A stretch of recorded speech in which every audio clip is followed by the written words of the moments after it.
শুল্ক নিয়ে নিজের মতো করে খেলে যাচ্ছেন মার্কিন প্রেসিডেন্ট ডোনাল্ড ট্রাম্প। এতে চীনকে প্রধান মার্কিন প্রতিদ্বন্দ্বী মনে হলেও কানাডার উপর বেশ প্রভাব পড়ছে।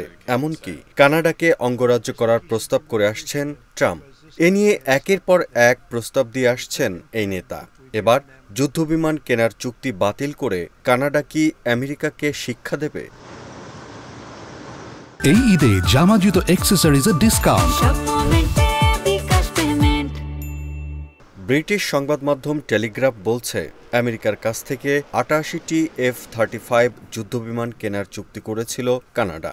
২০২৩ সালে আমেরিকা ও মার্কিন অস্ত্র প্রস্তুতকারী প্রতিষ্ঠান লকহিড মার্টিনের সঙ্গে একটি চুক্তিও চূড়ান্ত করে উত্তর আমেরিকার দেশটি। এবার সেই চুক্তি পর্যালোচনার নির্দেশ দিয়েছেন কানাডার নতুন প্রধানমন্ত্রী মার্ক কার্নি। মার্কিন প্রেসিডেন্ট ডোনাল্ড ট্রাম্পের শুল্ক যুদ্ধ এবং মিত্র দেশে প্রতিরক্ষার নিশ্চয়তা নিয়ে সংশয় দেখা দেওয়ার পর এই সিদ্ধান্ত নিল কানাডা প্রশাসন। এই চুক্তি পর্যালোচনার নির্দেশ দিয়ে কানাডার নতুন প্রধানমন্ত্রী মার্ক কার্নি বলেন, আর কোনো বিকল্প রয়েছে কিনা তা যেন বের করা হয়। এমনটাই বলছেন কানাডার প্রতিরক্ষা বিভাগের এক মুখপাত্র। ২০২৩ সালে করা এই চুক্তির আওতায় ১৬টি যুদ্ধবিমান কেনার বৈধতাও রয়েছে কানাডার। এই জন্য এরই মধ্যে অর্থ দেওয়া হয়ে গেছে। চুক্তি বাতিল করা হলে সবই গচ্চা যাবে। তবে এ ব্যাপারে এখনও কোনো সিদ্ধান্ত হয়নি বলে জানিয়েছে কানাডা প্রশাসন। কানাডীয় পণ্যে ট্রাম্প ২৫% শুল্ক আরোপের পর এই অবস্থান নিয়েছে কানাডা। নতুন প্রধানমন্ত্রী মার্ক কার্নি শুধু এই সিদ্ধান্ত নিয়েই থেমে থাকেননি। বার্তা সংস্থা রয়টার্স বলছে, প্রধানমন্ত্রী হওয়ার পর তিনি প্রথম সফরে আমেরিকায় যাননি, গিয়েছেন ইউরোপ। প্রথমে ইউরোপের ফ্রান্সে যাওয়ার পরও তিনি আমেরিকায় যাবেন না, যাবেন লন্ডন। আমেরিকার উপর নির্ভরশীলতা কমাতে শুরু থেকেই নতুন ভাবনায় প্রবেশ করেছেন মার্ক কার্নি।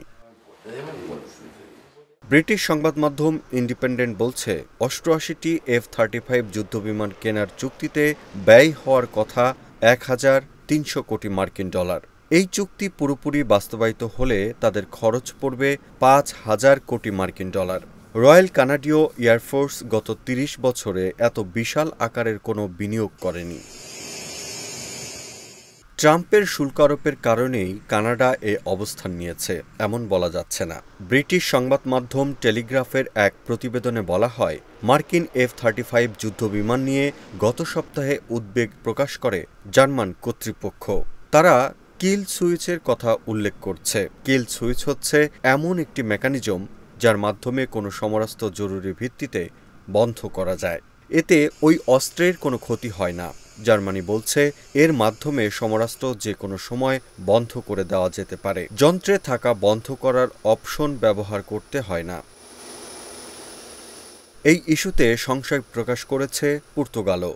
তারা বলছে, বর্তমানে মিত্র দেশগুলোর সঙ্গে আমেরিকা যে আচরণ করছে সে কারণে F-35 যুদ্ধবিমান কেনার ব্যাপারে দ্বিতীয়বার ভাবতেই হচ্ছে।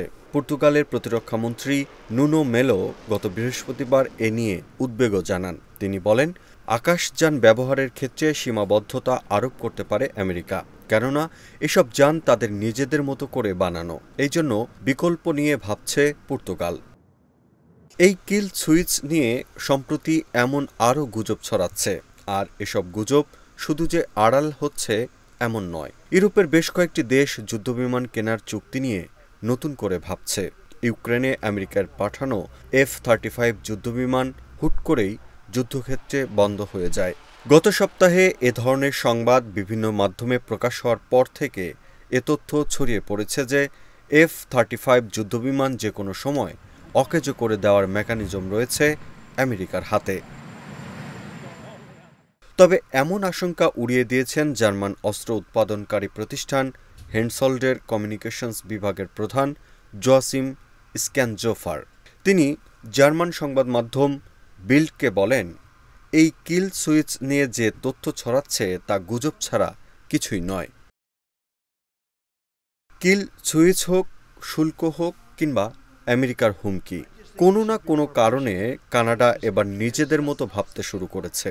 অন্য কোনো দেশ এসে কখনো তাদের নিরাপত্তা দিতে পারবে না। কানাডার নতুন প্রধানমন্ত্রী মার্ক কার্নির পদক্ষেপে মনে হচ্ছে তিনি এটা বুঝতে পেরেছেন। সে কারণেই অন্য দেশের উপর নির্ভর করার দিকে যাচ্ছেন না এই নেতা।